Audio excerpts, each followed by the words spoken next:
Sa tingin mo, bakit kayo tumagal? Live-in na ba sila? Kasi, Live-in na ba kayo? Hindi po. Hindi pa, bakit?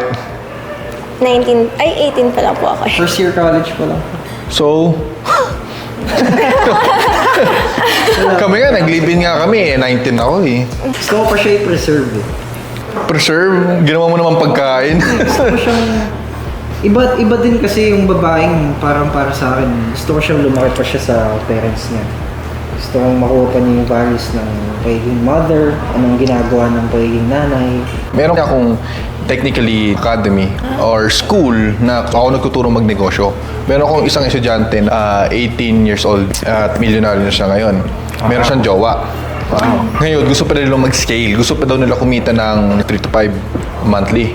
Sabi ko, ito yung number 1. Kung gusto mo umano, mag-live-in kayo. Ngayon, this October, magli-live-in na sila. Kasi pag bumukod ka kasi iba talaga eh. Yung support, Oo naman. iba talaga pre.